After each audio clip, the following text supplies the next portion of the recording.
You're on for Classic Hits. We are 96.7 The Fox. And again, special guest in studio today. It's not Wednesday, although you make it feel like it is this morning, Sheriff. You know, like I said earlier, I was listening to you on the radio talking about the traffic on 19, and I had two critical updates since the last time we were in the studio, and I wanted to make sure that we got this information out. Talking about, of course, the road that's been compromised on 19 there, where we've got the traffic, all northbound traffic is shut down on 19, and we're using the southbound lanes for one lane north and one lane south.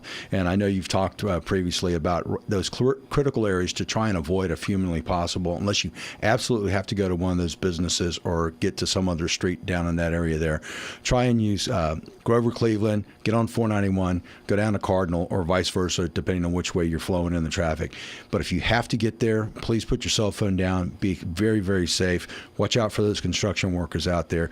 We can't afford to lose those construction workers who are doing that hard work, because these guys, you know, are the engineers, and they're the guys who are making sure that that road is fully safe and ready to go as quickly as possible. That's, again, US 19 from Green Acres to West Bradshaw. Expect delays this morning. And again, as the sheriff said, please put down that cell phone. But also, while I have you here, Withlacoochee River Flooding updates. We have anything? Well, absolutely. We posted quite a few pictures on our Facebook page yesterday morning, because I like to be the leader that's out there with our deputies that are working and understanding exactly what's going on. We've got a lot of concern about the flooding along the Withlacoochee River. It's at a very high state right now. Yesterday, Thomas Began and I put in at Turner Camp Road, went all the way down past the Arrowhead area, went up past the bridge over Highway 200. We took photos of several of the areas that have some minor flooding going on. And fortunately, a lot of those folks are prepared, and some of these houses have been built since some of the more recent floods over the years, so they're a little bit higher up. But some of that inland area there that's much lower on some of those areas of the county, those folks have water in their homes. So we're asking folks to be very careful out there, because there are a lot of reptiles floating around in that water right now that have been pushed in much further than what they might normally be. But also, that river is flowing very fast. Our boat ramps along the Withlacoochee on that side of the county have been closed down for safety purposes.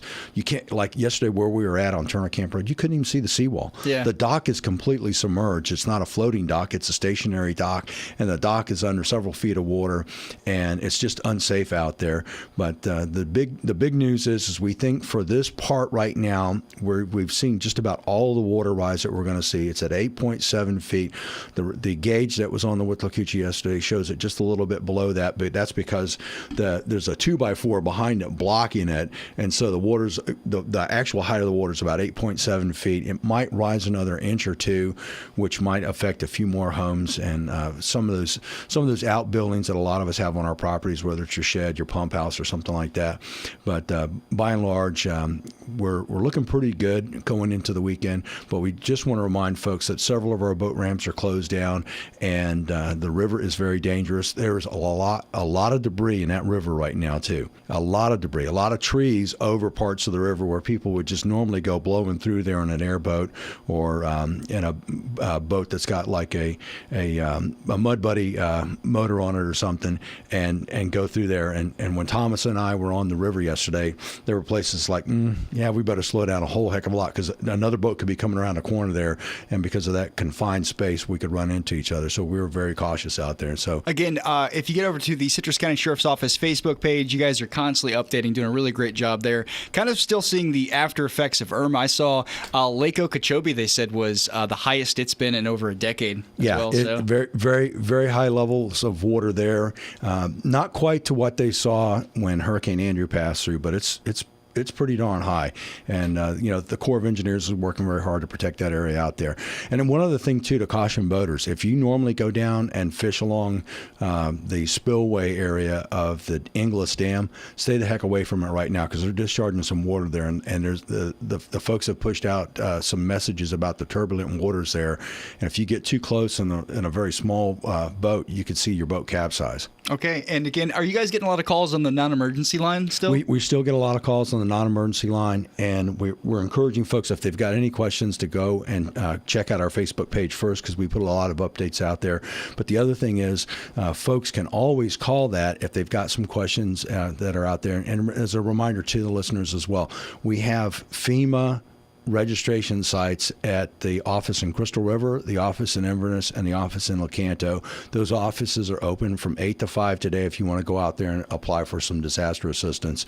We did that to help out our citizens. We know all the public libraries have computers set up as well, but we just want to make it more convenient for folks to get their names and get their addresses into the system, get the process started so that FEMA can start doing the things that they need to do to help our citizens with the recovery. Okay. All right. I appreciate you stopping by, Sheriff. I hope you have a happy and safe weekend. Hey, same to you. You guys be safe out there, and we always appreciate everything that you guys at the Fox do for us.